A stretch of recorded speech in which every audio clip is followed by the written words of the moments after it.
So welcome everybody. So this is Food Systems Friday, and it's organized by the Sustainable Food Systems faculty at Prescott College. And my name is Robin Curry, and I am the director of the Master of Science in Sustainable Food Systems program. And this is an intentionally online program, and we seek to support students in their efforts to build more sustainable food systems in their own communities. We are all still in the midst of COVID-19, and it has definitely put the spotlight on food supply chains. And clearly, many of our existing food systems are not equitably ensuring food for all, even in the best of times. For those of you who are less familiar, a food system encompasses all of the stages of keeping us nourished. It's the growing, the harvesting, the packing, the processing, transforming, the marketing, the consuming, and hopefully not too much disposal of food, but it is also all of the other factors that contribute to those issues. It's the policy frameworks, it's the hard work of on the ground organizing. It's all the dynamics that influence those components I just mentioned. As a faculty, we are thinking about the increased vulnerability to food insecurity that has happened as a result of all of these isolation measures and job losses associated with COVID-19. But we know even before COVID, people were already vulnerable to food insecurity and health impacts associated with our political, social, agricultural, and healthcare structures. We recognize food as a human right, and we have always been thinking about how food is racialized. Now, more than ever, we have important work to do to ensure safe, resilient food systems, but the big question is, how do we get it right? And that's why we're here today. So we focus on the policies, practices, and people who can show us and help us learn about models of sustainable food systems and communities, such as our guests. So I want to do quick introductions so that you know who is on your screen. We're joined today by Raqueeb Bey. She's an urban agriculturalist, a community activist, and founder and executive director of the Black Urban Gardeners and Farmers of Pittsburgh Cooperative. Welcome, Raqueeb. Thank you, everyone. I'm glad to be here with you all. Thank you. We also are welcoming Gwen Garcelon today. Gwen is a professional organizer, author, and founder and director of the Roaring Fork Food Alliance. So welcome, Gwen. Thanks so much. Glad to be here. Thank you. And thank you both for being here to speak on the topic of growing food and the power of community. And so I wanted to mention to folks who've joined us today that in 2 weeks, on November 6th, we'll be airing at the same time. We welcome Dr. Fatima Cody Stanford. Dr. Stanford is an obesity medicine physician, scientist, educator, and policymaker at Massachusetts General Hospital and Harvard Medical School. She specializes in obesity medicine and bridges the intersection of medicine, public health, policy, and disparities. You will get a note in your inbox as you registered for this webinar. We've got your email, so it'll come to you directly. And so we welcome you next week. Or in 2 weeks, forgive me. So Zoom, we have all loved to hate it or hate to love it, one or the other, but we're so glad that it's here so that we could have this webinar today. But a couple moments here. If you're joining this webinar format, I just want to run through a couple things. So first of all, you'll notice that we can't see you and we can't hear you, and this may be very freeing to many of you. Welcome for listening in. It's more of a radio experience, but I want to point out a couple things. So first, we are recording this webinar, and we make this webinar available for free via our website for folks who are unable to attend. So please understand that when you participate in the chat, you're agreeing to let us capture that, and then we distribute the chat also when we distribute the recording of the webinar. And so we really appreciate the ability to do this for those who can't be with us in real time, so that they can watch the webinar either. But having said that, is we really want this to be also a community space. So we really encourage you and invite you to please introduce yourself in the chat, so that folks can connect, like-minded folks can connect about issues that we all care about. So you'll see on the bottom of your screen that there's a little bubble that sticks out, and that is your chat bubble. So please feel free to click on that now so you can see that. There's a little toggle button in there that there's a blue rectangle that tells you who you'll be communicating with. So I would encourage you all to have that set to all attendees and the panelists. If it's just the panelists, then only the panelists will see your chat and your introduction. But if it's all attendees, then we'll all be able to learn about the organizations that we care about and the issues that we care about. So I invite you all to take the time now to say hello, provide a brief introduction in the chat, let us know where you are, and feel free to say a few words about your organization. And please feel free to share your email contacts with one another if you feel comfortable. I also want to point out that there's a Q&A space down there at the bottom of your screen. Also, you're welcome to write questions for our panelists there or in the chat. I'd like to also introduce my colleague, Dr. Wendy Sue Harper. Welcome. Hi, everybody.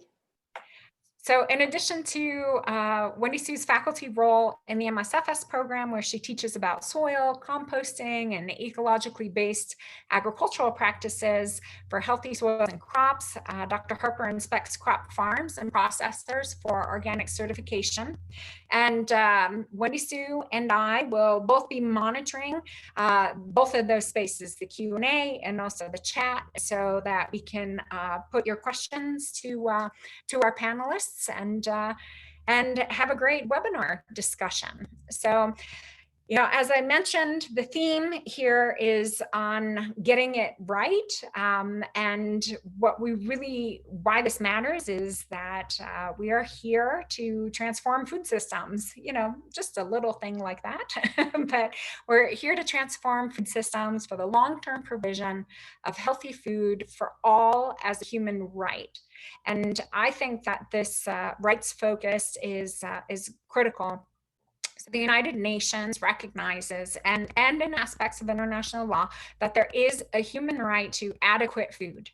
And adequate food, as defined by the United Nations, they define the right to adequate food as being when every man, woman, and child, alone or in community with others, has physical and economic access at all times to adequate food or means for its procurement.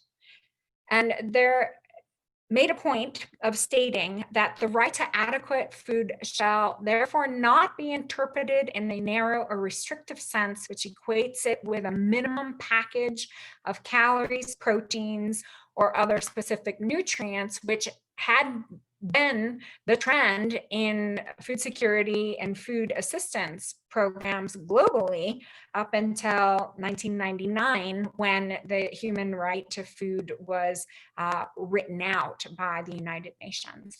The Committee of the United Nations that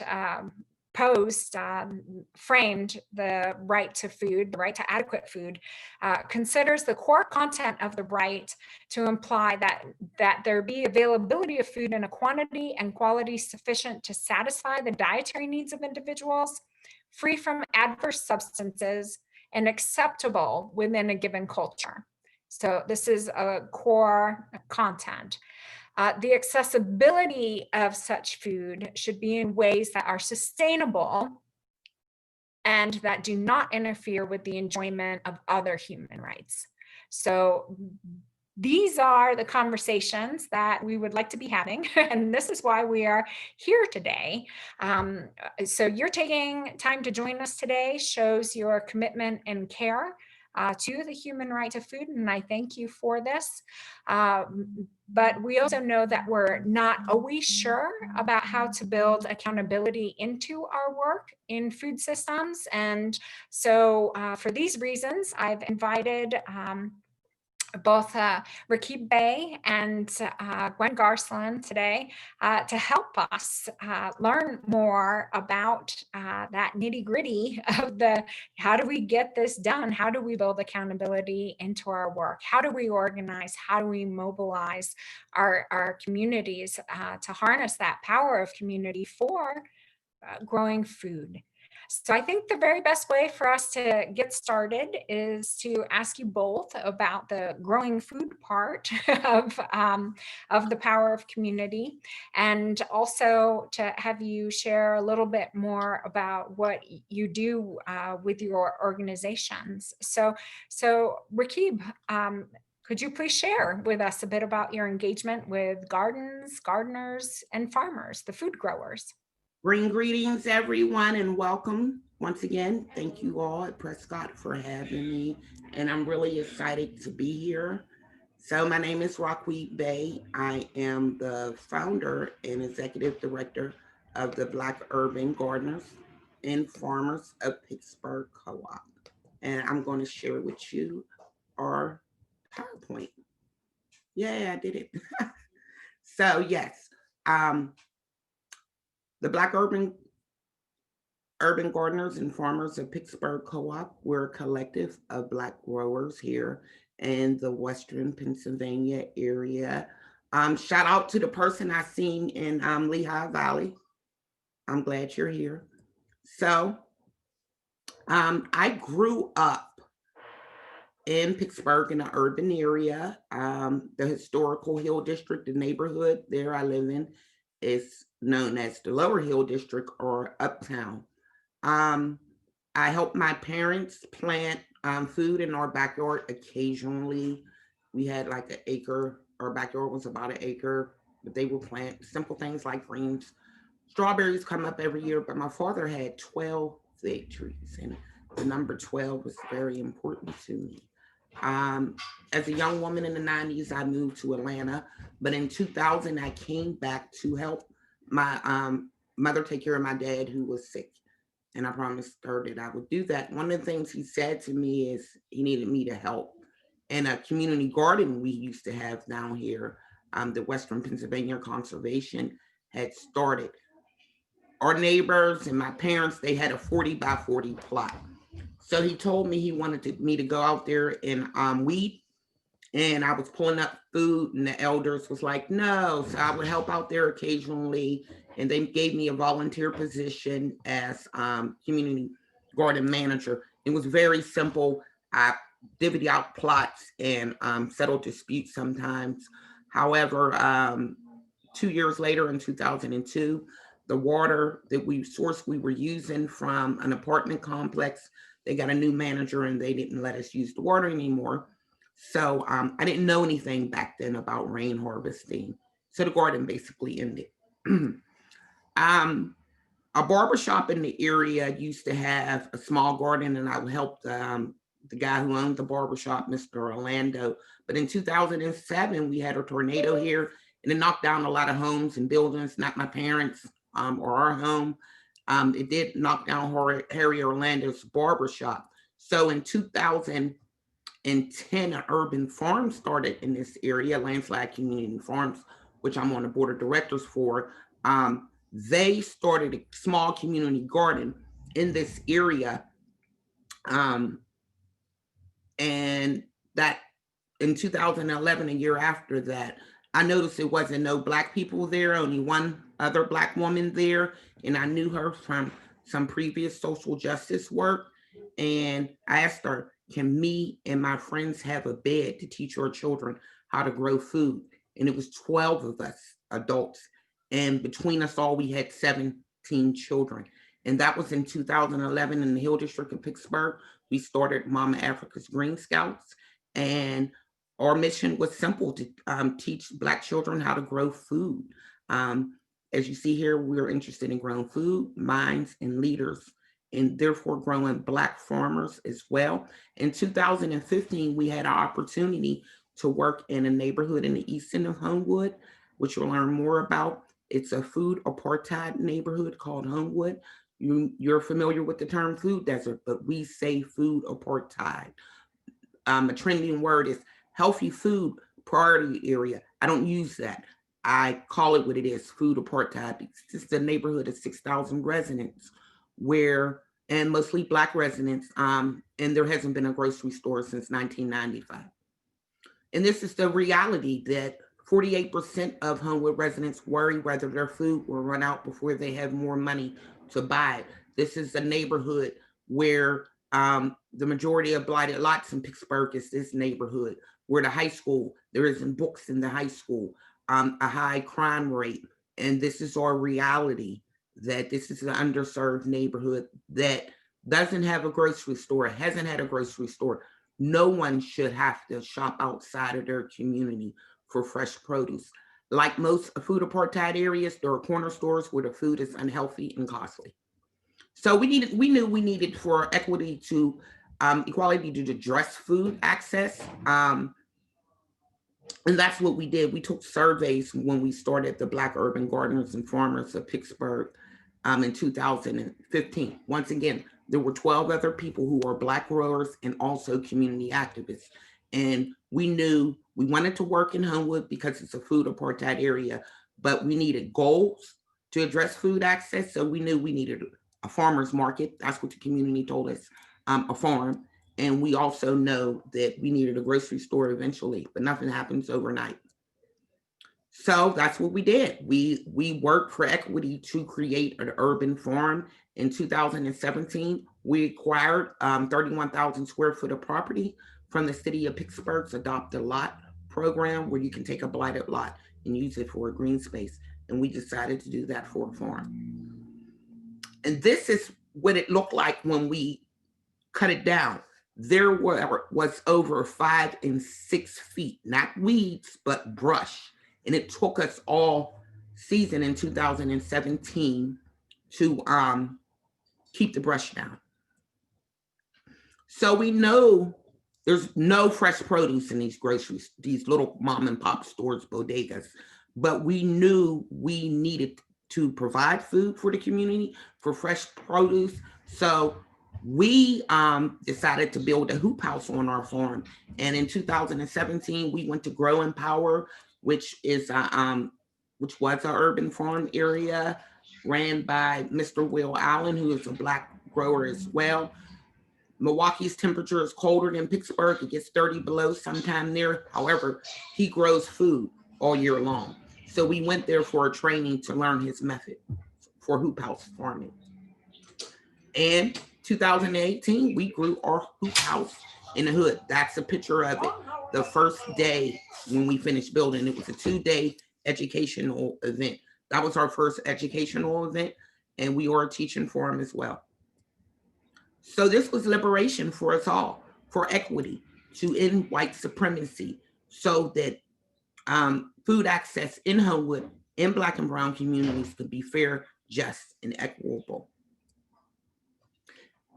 Also, in developing the Black Urban Gardeners and Farmers of Pittsburgh, doing this work already as a community activist, after I started Mama Africa's Green Scouts, I started getting invited to meetings for urban ag here in the city of Pittsburgh. And no one looked like me at the table. So you basically had white people making decisions on policy for Black neighborhoods like Homewood in the Hill District, and we didn't have a voice at the table. Also, you would have in our schools, in our communities, people teaching gardening and farming, but they didn't look like us. So our children were seeing people who didn't look like us in our communities that was teaching urban ag, and we were uncomfortable with that. We didn't have autonomy in our own community for our farms, and we were being left out of grants, simple supply grants, where white-led urban ag organizations would get supply grants for thousands of dollars, and they would give us a gift card for $25 for seedlings. This was uncomfortable for us. This is one of the reasons we started the Black Urban Gardeners and Farmers a Pittsburgh cooperative, not just to help each other with our projects, but to also fight for equity and white supremacy in urban ag. We started our first farmers market in 2017. That's our former farm manager. She recently stepped down for another position dealing with food policy, but she still works for us. She heads up our advisory committee. Our farmers market, the first year, it was great. We found out a lot of people didn't know about it, so we decided to work with other gardens in the Homewood areas that are Black-led as well. We created the Homewood Food Access Working Group to make food access stronger. We knew that this was a big task to bring a grocery store to Homewood, and outside of Homewood, we work with other food policy and food justice organizations as well. So we have a farmers market that lasts throughout the summer. We have 2 more, and these are our partners that we work with to make the farmers market happen. Because of COVID, like everyone else, we had to rearrange how we did things, farming and our market as well. This is the inside of our hoop house, one of our members and a volunteer getting ready for market. So this is part of our market. When you see it, of course, we have Clorox wipes and hand sanitizer because of COVID, and we follow social distancing as well. We try to bag up everything. We work with other partners, but our farm provides most of the food, the produce. Here we are again. You see that our people have masks on, and we try our best to do safe social distance. We make deliveries to elders in our community as well because of COVID. That's my daughter who helps at the farm stand, and she's our community outreach person. That's our beekeeper. We harvest October 1st, over 100 pounds of honey, which is really, really great honey too. That's what our honey looks like. It's dark, and it's very good. It's organic. It's dark because here in Pennsylvania, we have something called Japanese knotweed. It's normally an invasive weed, but we found out the bees like it, so we let it grow where our hives are. This is a latest picture of us. Yes, we are Black growers. You have to be Black to be a part of our organization, to be a member. However, we have volunteers of many races. And this picture was taken the day Good Morning America filmed on our farm. We were profiled on Good Morning America with 3 other farms, but we were the only Black-led one profile and urban one as well. And that ran back in September for Farm Aid. He's one of our partners and I work with as well. So here is our motto. Black Urban Gardeners and Farmers of Pittsburgh Co-op has a green print to take food justice into our own hands for our community. And that brings me back to food apartheid areas. We can't wait on city and government and outside organizations to help us. It's paramount that we help ourselves. This has been a 5-year journey. Our farmers market is very successful. We're going to hold it once a month indoor for the residents. But however, working with the Homewood Food Access Working Group and other organizations, our food grocery store is coming to fruition. We're on track to open up in the spring of 2021. The way that model will look, it's going to be a food cooperative retail grocery store that is member and worker owned. We're going to start off small, but in the beginning, like the first 6 months, you will have to live in Homewood to be a member. You can shop there if you like, but it's very important that Homewood residents have autonomy in this grocery store because the members select the board and the board select the hiring people who are going to work there. After that, more people are welcome to join. But that was one of our biggest goals, to bring a grocery store in Homewood. It's not going to be a commercial grocery store. It's not going to be that big, but it beats a blank. And one of our prize, that's inside our hoop house, and one of our prize things that we grow is greens. We have really, really great greens, and people come from all over to shop at our market. And you can like us on Facebook, that's our website, and here's our information. Thank you very much. Thank you so much. I think that you, in the chat, you got compliments with how great the pictures are. And I think people really be learning about the important work that you and Bug have done. And so I'm sure people are going to have questions. And so if folks have questions already brewing, please feel free to put them in the chat. And now we're going to learn about, in a different context and different environment, different bioregion, but looking forward to learning more about your work, Gwen, and how you work with gardens and gardeners and farmers and the food growers.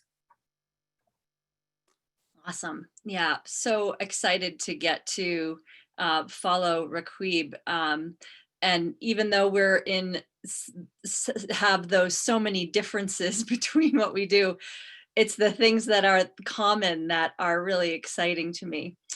My work in this arena, I think, began during the 10 years that I spent working for an NGO internationally in the movement to end hunger and poverty, and working with building coalitions and training volunteers to be citizen advocates and get in touch with their members of Congress and members of Parliament and start grassroots efforts. After a while of doing that, I started to have a real calling to want to work at the local level. I had 2 new babies. My kids were teeny, and I didn't want to travel so much. And I started. It was during those years that I really started to feel the necessity of addressing climate issues and what that was going to mean for local communities. And so I wanted to really look at how we're feeding ourselves at the local level. And that's when I started the Roaring Fork Food Policy Council, which then became the Roaring Fork Food Alliance. Basically just an effort to build relationship and understanding and an organizing mechanism for all the different efforts going on locally to grow food. And that's when I started to, really understand the different players and the different personalities and what was happening to grow food at the local level here in my area in Colorado and what wasn't. So for a long time, I've understood that the food system needs to be decentralized, and we need to kind of take it back in wherever we can. And access to land is quite an issue here where I live, as it is in many places. It's not easy to start a farm, but it's really easy to start a backyard garden.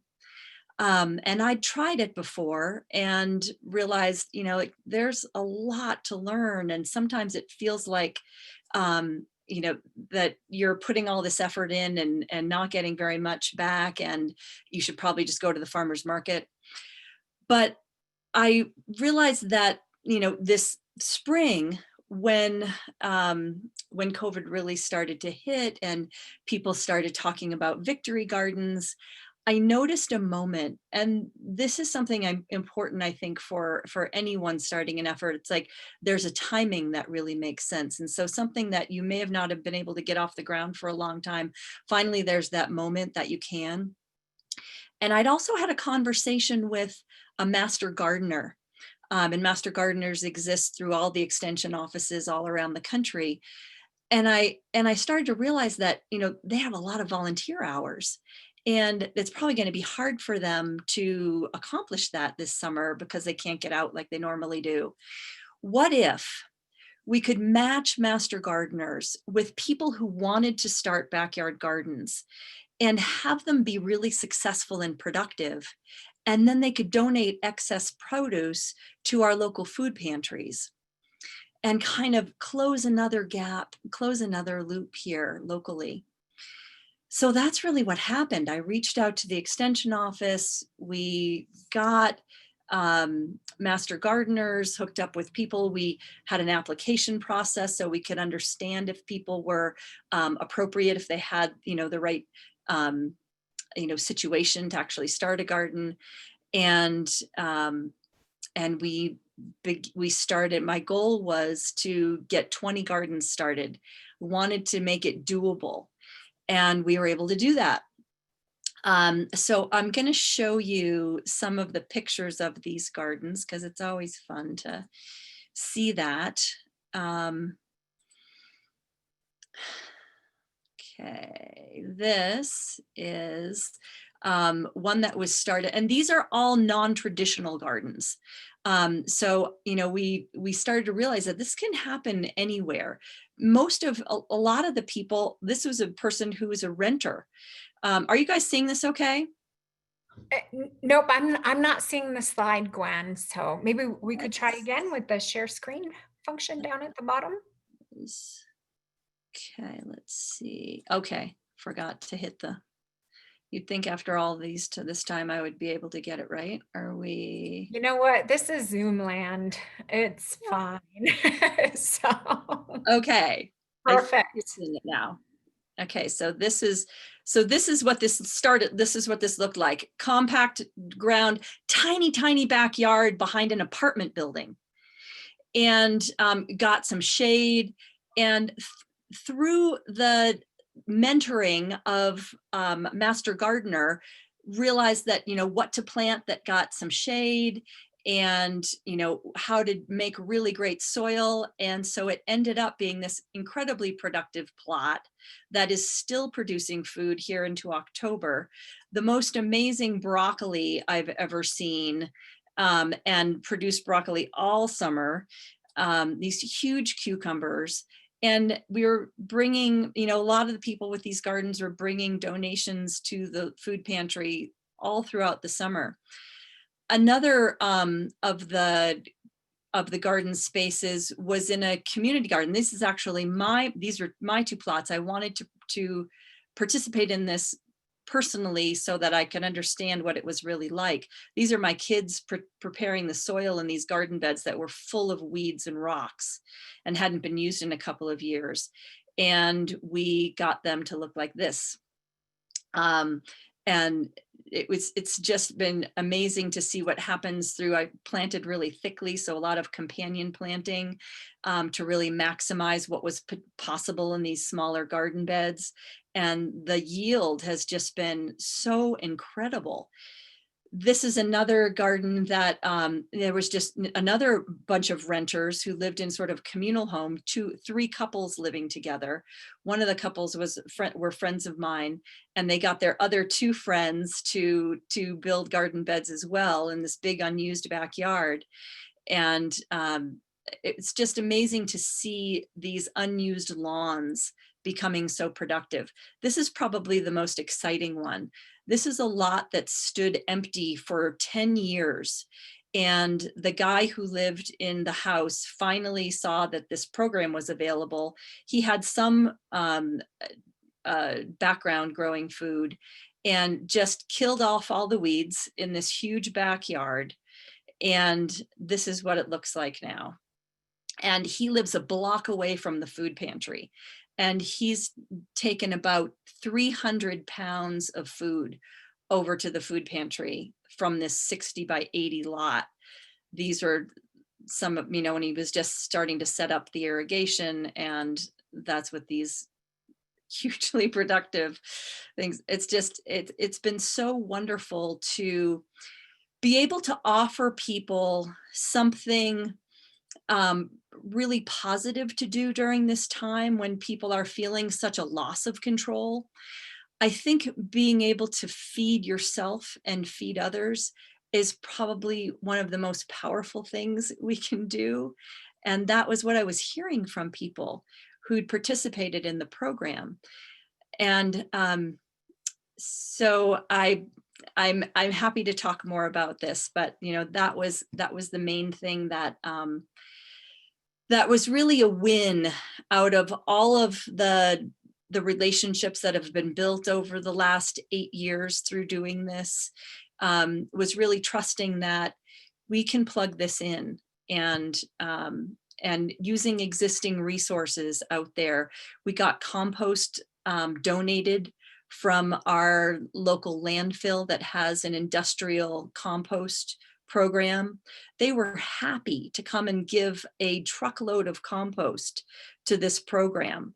And that allowed people to fill garden beds all over the place. So it was just kind of, understanding that so many people wanted this, and it felt like a really positive thing to do, and it was the right timing, and it was just a big yes on all fronts. So I think I'll stop there and we can go into questions. Yeah, thank you. Thank you very much, Gwen. I think, I so appreciate your overview of your work, and also Raqueeb, your overview, because there's some themes that are emerging. One theme is both of you identified, unmet needs in your communities. And then both of you, I lost count. I was trying to keep track of, for each of you, of how many different organizations and different people that you mentioned while you were talking about how your work unfurled. And it was into the dozens. And so I think it just goes to show how complex the landscape can be sometimes to navigate, but that how many people it takes in order to make things happen. And you are both making things happen. And so I wonder if you could both speak, maybe Gwen, just because your mic is live right now. So we'll switch the order up. Here is you and Raqueeb are both founders and directors of your respective organizations. So you're essentially the instigators of these new initiatives. And Raqueeb described multiple, and Gwen, you just described, an important project that you worked on this summer in the face of COVID. So, I wonder if you could speak a little bit more about how you came to understand what the unmet needs were in your communities and how that inspired you to address them. Well, I think I was saying that, during my time working on hunger and poverty issues, I started to realize that climate was going to be playing a big role in the supply of food globally. I mean, we're already seeing major disruptions in food supply. And I started to realize that, the supply of local food is really an unmet need for people that want to access healthy, locally grown food. No city or town has that figured out. And so that was probably the biggest unmet need that really has inspired me. But there's one other, and this one I learned a long time ago through doing some work on nonviolent communication with Marshall Rosenberg. And he used to say that that in all his years of working with people around the world in nonviolent communication, that the greatest unmet need he would find is feeling like we make a difference in the lives of others. Like feeling like our lives make a difference. So, all this time kind of seeing how growing food makes people feel, and especially being able to share food with others, like that's just been such a beautiful part of this work. So those are the two I would really say, like hit home. Thank you. And Raqueeb, I put the same question to you. You spoke to it some in your overview about your work, but really, what was the unmet need in your community in the food system that, got you launching all of this great work that you've done? The need for equity, that was the need, and then the need to address food apartheid areas. The equity, like I said, we were being left out of grants, we were being left out of making policy decisions. That was 5 years ago. We needed a voice at the table as Black growers, and that was paramount to us. And we have turned the tables where we are cheering urban ag working groups and committees and sit on boards, and funding is coming through for Black growers, not just for our organization. And that was 5 years ago. However, we still see aggressions with Black growers here in our areas, and it's beyond microaggressions right through here. It's, an example is we have white volunteers, but we make sure that they know during orientation, we're not looking for you to save us. A lot of times they just assume we don't know what we're doing. And that has been said to us, in meetings, different ways, or they come with nasty looks on our farm, they're to help us, but they're really looking to have a savior mentality with us. So the microaggressions have grown out of control. Also with, because of COVID, we were already dealing with food insecure households in our communities. Then you see it everywhere. You see people in line for food that didn't, because of the economic struggles that they were facing because of COVID, folks being laid off. So we had to address those issues that we were already dealing with. We partnered with the USDA all this summer and the early part of fall to distribute farmers to family food boxes. And with that, we have, and besides our market, selling produce, if anything's left over, giving it away and delivering it to elderly, but over 3,000 families thus far since like late spring. So we need to address those food insecurity issues within the households that got worse because of COVID.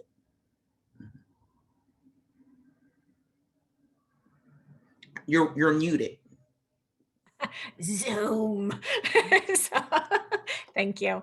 I have a follow-up question for you, because you speak to some very very structural issues, regretfully, that exist in a white supremacy culture. And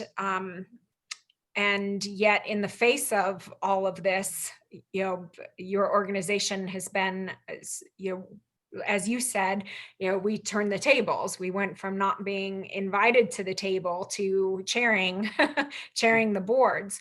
And so I wondered if you could speak a little bit more to those folks who are in the audience, who are in communities where that transition has not happened yet.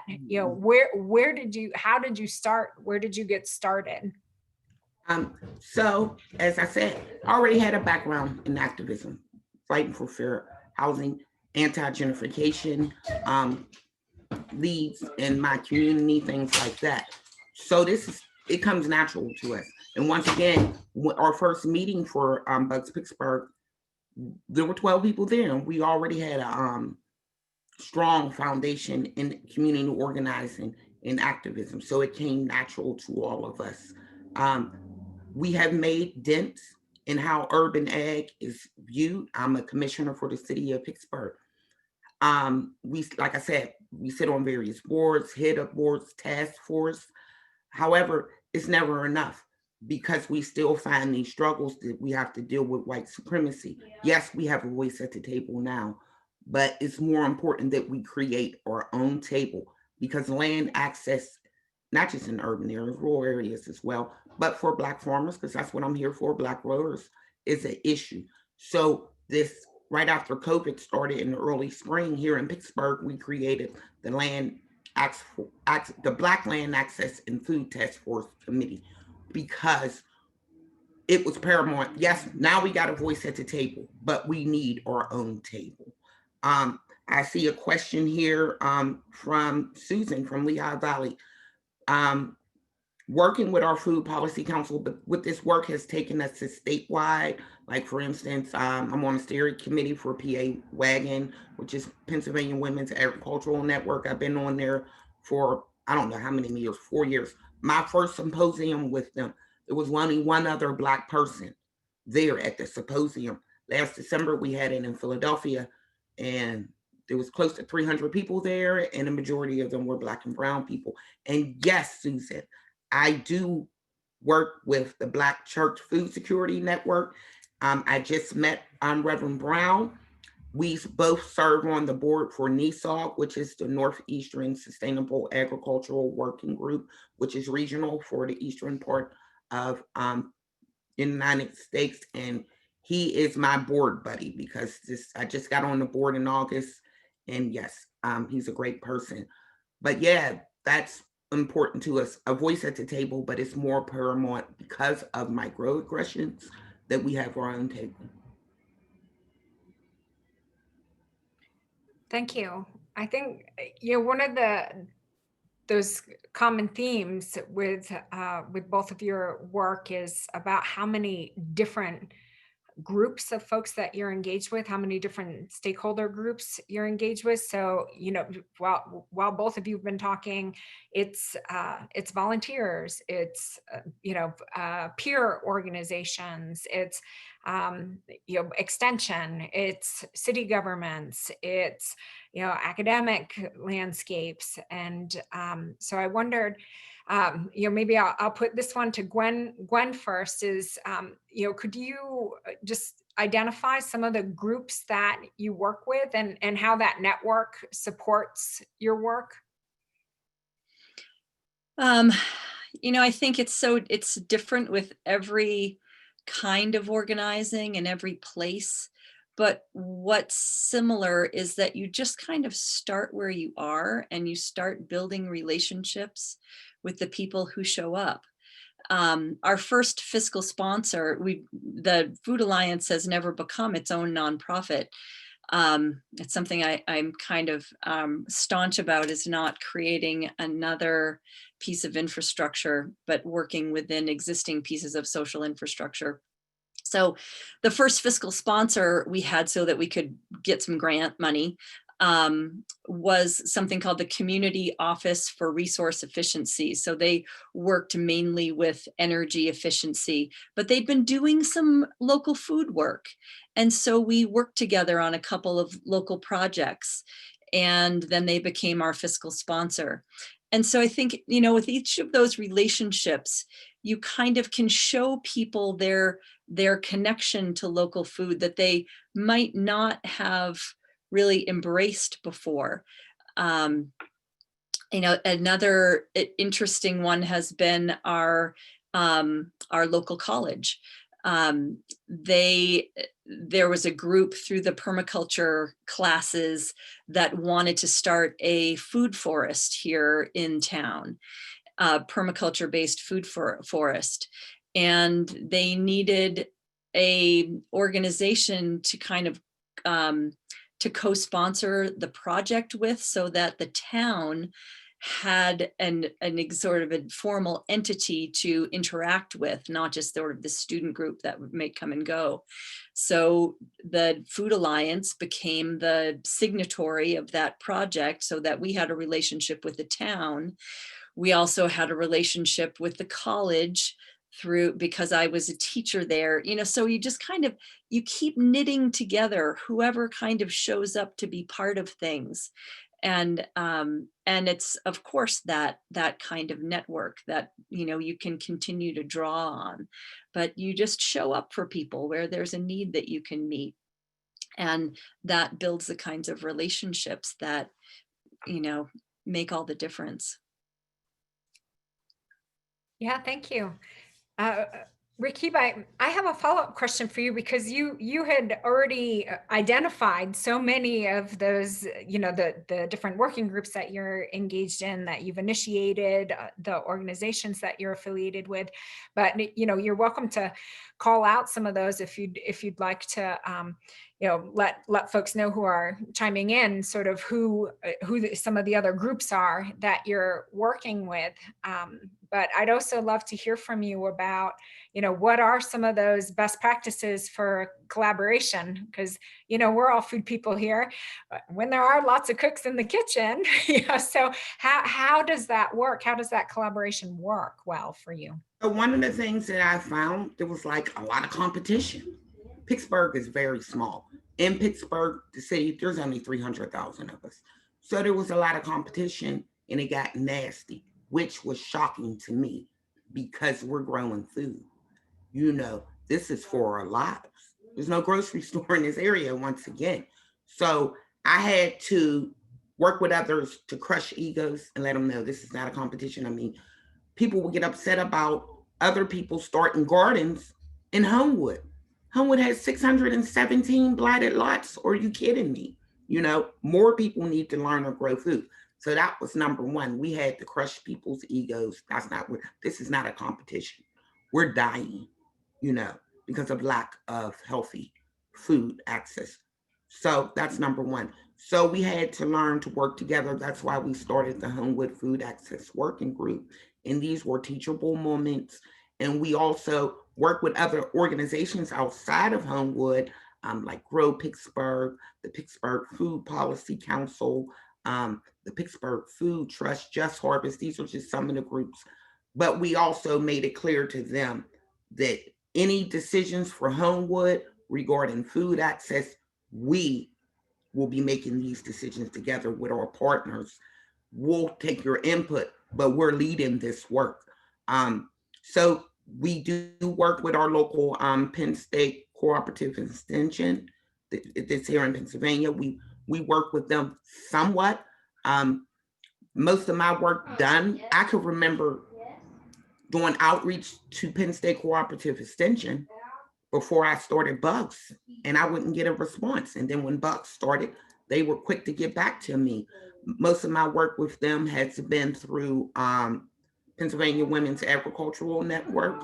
They're like the fiscal sponsor for Pennsylvania Agricultural Network. When I was on the steering committee for Pittsburgh Food Policy Council, they were their fiscal sponsor as well. They're not anymore.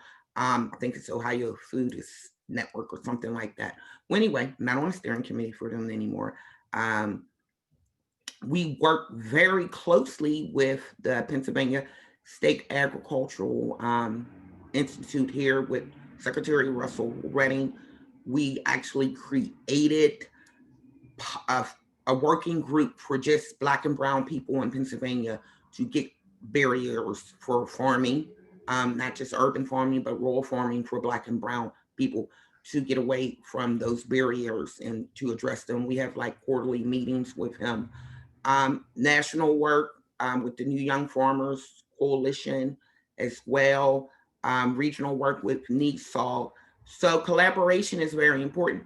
But what's more important is working in the communities where you're doing this food sovereignty work, because we asked the community what they wanted. Before COVID, we were having bi-monthly meetings with the residents in Homewood because we had an idea of what we wanted this grocery store to look like.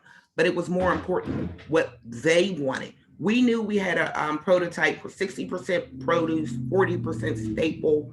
But what do you want? What do you want to see us do? And how do you want to see it operate? We only had caveat, our only caveats are no tobacco, candy, chips, pops, anything like that. But other than that, it's what they want. And that's where a lot of people have failed. They don't go door knocking. They don't ask the community what they want. That's important. For instance, we have bees. We started off last year with 2 beehives and we got 2 more. It did so well is that we want to add 12 more beehives on our farm property. But if our neighbors on that block told us, no, we're not going to do it. So even when we started our first beehive for the residents, we had beekeeping 101 and things like that. So it's what the community wants. We appreciate our community, our support, because there's an African philosophy, it's called, that we live for our community development. This is how I look at it. It's from South Africa. It's called Ubuntu. It means I am because of you. So it's not just me, I just had an idea that my ancestors gave me. And black farming cooperatives and collectives and groups. It's nothing new. My people started Black farming groups after slavery, where a lot of Black people were sharecroppers and the Klan would burn down their harvests. So this is nothing new. Black cooperatives was started for farming in the 60s because of land access, because we were getting our land taken away from us. It's just something new to Pittsburgh. That's all. I appreciate you sharing that perspective, and we'll have to see. I want to make sure we leave time for questions coming from the audience, but as you were talking, I really want to know how you crush egos, in terms of that. Not just their ego, but mine's too. I had to have a conversation a year ago. A friend of mine who's a farmer in Detroit, Malik Caney, he runs the Black, oh goodness gracious, he runs the Black Food Security Network in D-Town Farms in Detroit. So he came in for a conference, and that Friday we did a meet and greet. And it was all this back and forth banter between Black growers from different organizations. And as the young people say, a lot of hate. So I had to call people out loud and in public. And this is a room full of like 100 people. My sister, who's a Reiki master, she says, one thing about you, your throat chakra isn't blocked. No, it isn't, So I had to out loud, and we're not in competition with each other. You understand what I'm saying? And then you had white organizations, white social liberal organization. I am a social liberal. Let me say, white pseudo social liberal organizations who was mad about the very idea of the work that our co-op Black Bugs Pittsburgh was doing, who we told them, we really don't want to see you in our schools no more. 5, 6, 7 years ago, they weren't hiring Black people. My daughter was the first Black person to ever work for them. I worked for them up until August for 5 years, but we had to let them know. And then you get other Black people to use us. White supremacy doesn't just affect white people, it affects Black people as well, where other Black people will get used by white people to destroy other Black people. Black people killed Malcolm X. That's how white supremacy works. I was in a Pennsylvania meeting with the Office of Agriculture in Pennsylvania, and it was a Black guy there who grew up with nothing but white people. He's a farmer, and he had said, we have to learn to work with white people. I said, no, they have to learn to work with us in our communities when they're coming there, once again, because we've seen the microaggressions, the wanting to manage us as if we didn't know what we were doing. So in my opinion, because the way white supremacy works, they have to learn to work with us, not the other way around. I digress. No, I don't think that was a digression. I think that's right. It's not a digression. We'll just leave it there. So I want to, I have a question that I want to put to Gwen that's related to our conversation, but I do just need to acknowledge that I know that some folks have to leave at the top of the hour, but Raqueeb and Gwen have graciously agreed to stay until 15 after so that we can continue our conversation. So if you need to step out and we didn't get to your question, then check the recording. We usually get the recording out by the end of the day. And so hopefully we can address your question there. But I think, Gwen, what I wanted to ask you about was from your experience, in international development, and then also in your own communities, what are some of these best practices for promoting collaboration? Because, as we heard from Raqueeb, the landscape's complicated and it's laced in, history and social dynamics that we all have to be very aware of when we're doing our work. Man, I feel like I've learned so much about collaboration over the years and the hard way. I think that's, how we learn as organizers. You just start doing something that needs to happen, and you muddle your way through.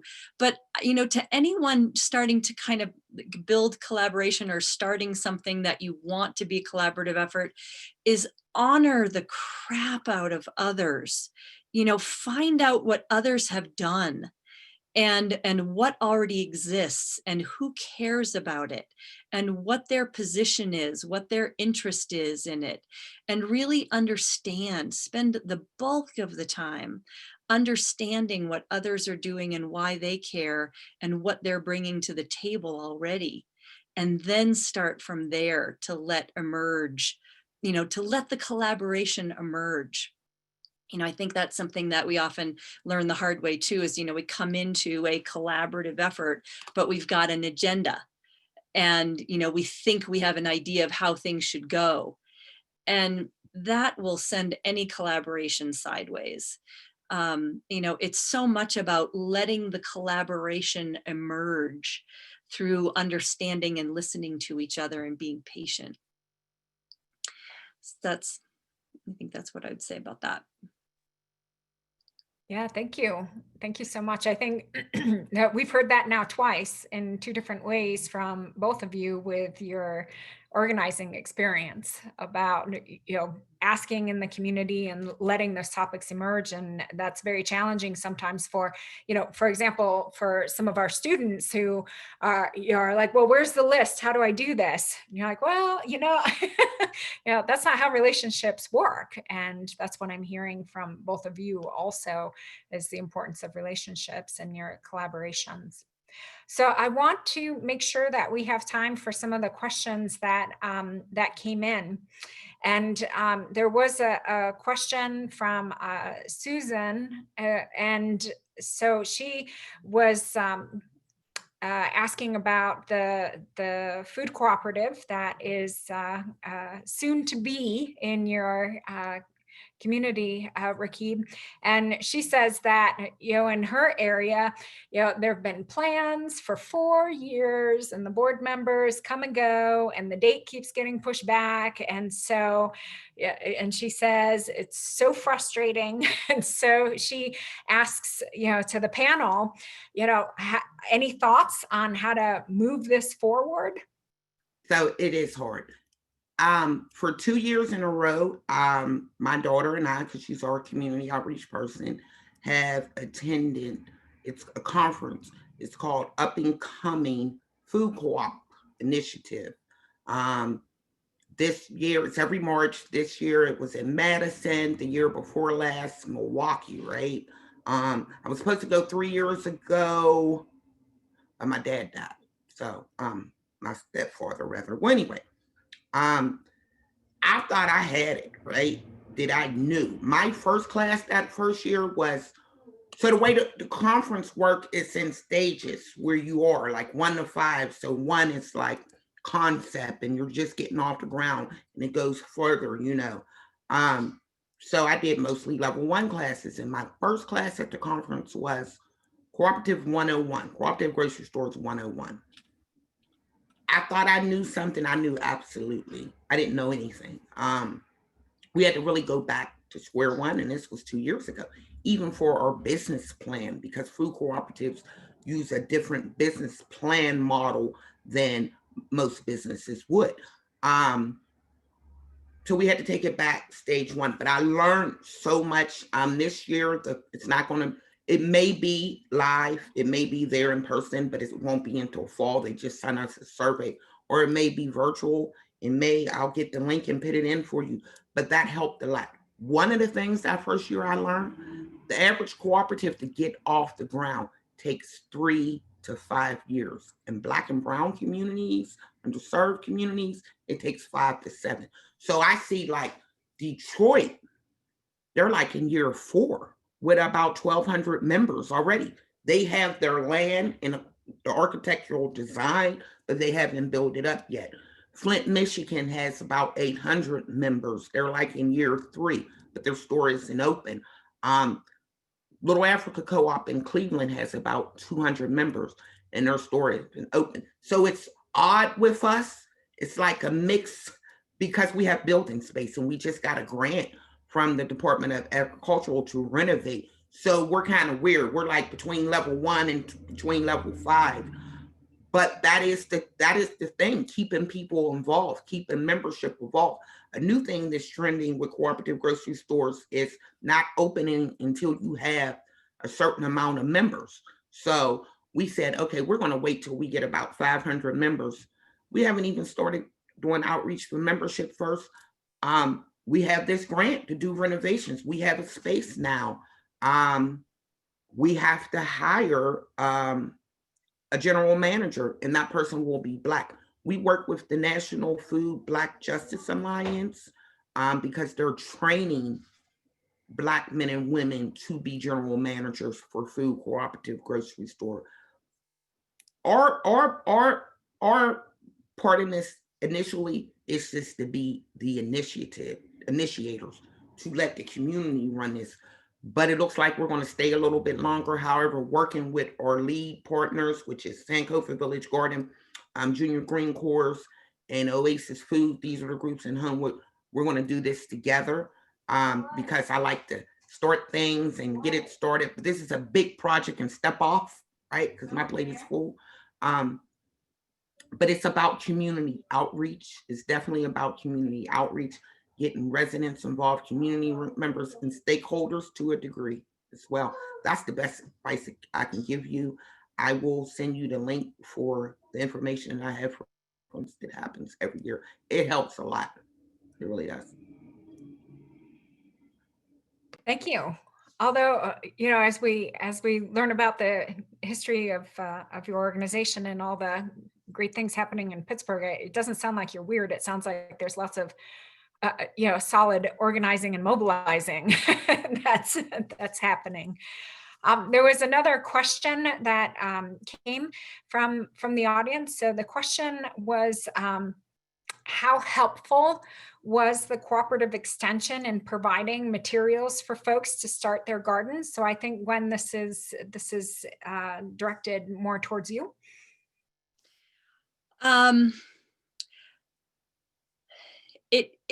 That was one of the things that was a little difficult. Was I had this vision of getting some seed money. We thought it might be coming from the town before I'd even, you know, really was very far down the road with the extension program. And that never showed up. So we were never able to get the funding to actually, you know, I wanted to be able to help people buy some, you know, basic irrigation stuff and, you know, some basic tools, seeds, starts, but that never happened. So we did get the compost and topsoil, and that was huge. That was donated.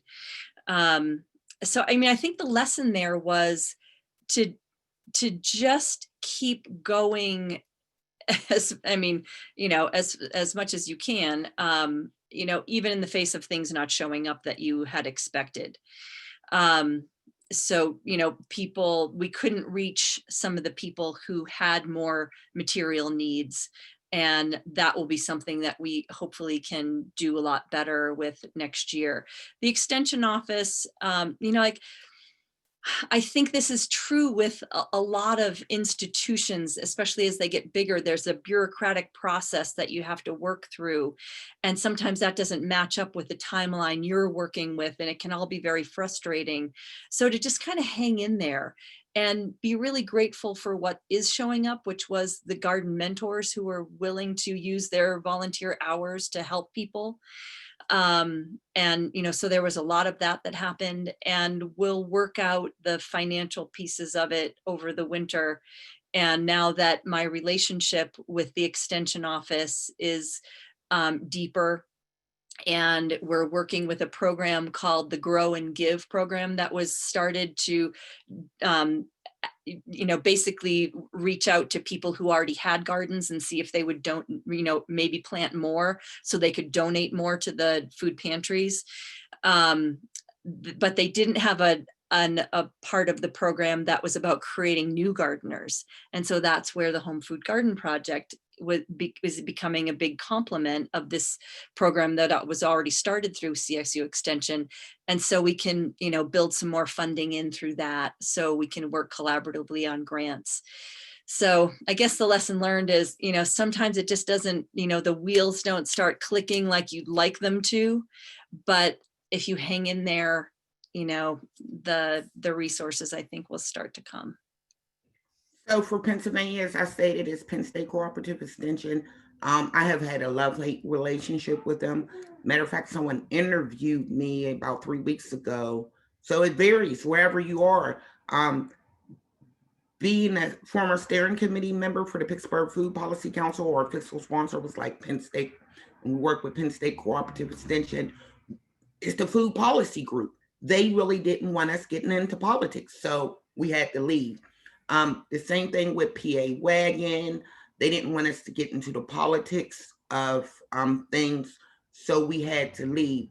And working with PA Wagon, when we came about with PA Wagon, with this huge grant, it was to connect the divide between rural women farmers in Pennsylvania and urban, to connect us. So we decided to do a number of workshops that we called Farm Talks, Kitchen Walks. And it was rural events and urban events. One of our first meetings, a rural farmer asked us from Philly and Pittsburgh, do you all shoot on your farms? And it was like, what? No. It's actually been shown that growing gardens, putting gardens in an urban community brings the crime rate down by 33%.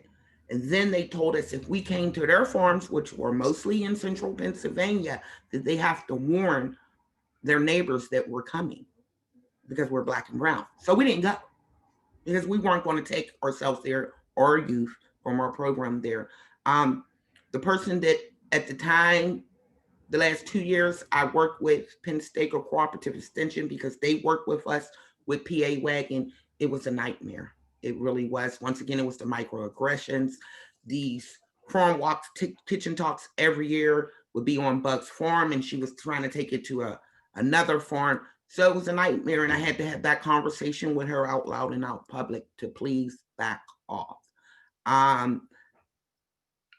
Our program director, the one that's the Reiki master, she does work with Penn State Cooperative Extension because she co-chairs the Urban Ag Working Group, and they work closely with them for the Pittsburgh Food Policy Council, who is my sister, by the way.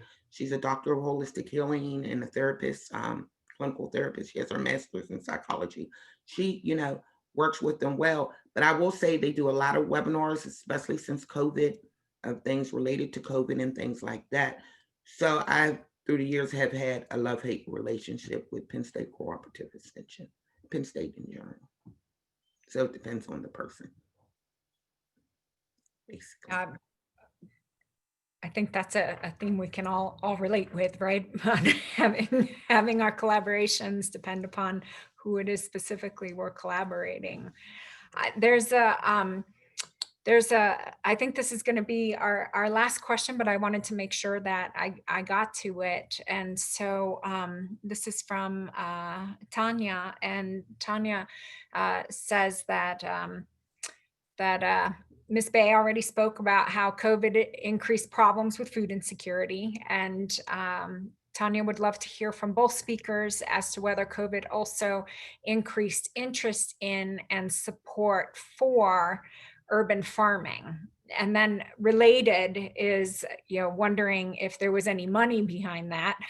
Were there any increased funding opportunities, or more people looking to add gardens or find growing spaces? So the core question is, was there more interest and support for farming and gardening? Yes. Yeah. No, go ahead, Gwen, please. Yeah, I mean, that was that moment I was talking about earlier, where the lights went on for people like, oh, there's going to be a lot more food insecurity because, of a number of factors. And, how can we use our local resources? And I think people are starting to realize, like, there aren't a lot of local farms. There's not a lot of local food growing going on, certainly not enough to meet the need. So it's a moment of, I think, awakening for people that's really valuable. Like, our urban, or I'm not urban, but I'm rural, but the kind of farming, kind of gardening that's happening is happening behind apartment buildings and, in community gardens, just like, anywhere. And it's like, yeah, we've got to start to figure this piece out. We've got to start to figure out how to grow more food locally wherever we can. And I think there's a lot of awakening right now to the importance of that. So yeah, COVID, when it hit, people wanted to learn how to grow more food because people were scared. You've seen the hoarding going on in stores. Nobody knew what was going to happen, and we really still don't. But we had people coming to us wanting to learn how to grow food. So just like our farmers market, we got a little late start, but we had to reorganize how we farm and how we taught people safe distancing methods. Our former farm manager was high risk, and she didn't really want to come out, and we respected that, and she wanted everyone to social distance. It's like, I'm not going to social distance from my daughter. We're going to work side by side, but we had to figure that out. We had to, we're teaching more. Yes, funding did come through. There was COVID related grants. I was kind of shocked, like we're getting this to expand our farm, to do deliveries to those who have quarantined themselves, especially the elders. Was funding for that, funding for PPE, hand washing stations, all kind of things. So yeah, we were blessed in that sense, definitely. And it helped us hold more teaching events to teach people how to grow food and things like that. So yeah, it's very helpful. And backyard gardening, people who never gardened before, you would see on social media where they were sharing videos and how to. People were calling me, I'm starting a backyard garden, and sending me pictures of things that died or it looked like it died. And so it was great. I mean, not COVID, you know what I mean, but that more people took this interest in wanting to grow food and canning as well. So yeah. Yeah. Well, I want to thank you both so very much, Gwen and Raqueeb, for being with us today and taking time out of what are clearly very busy schedules, but to help give us an opportunity to listen and give us an opportunity to learn from your experiences, and get some insights into that,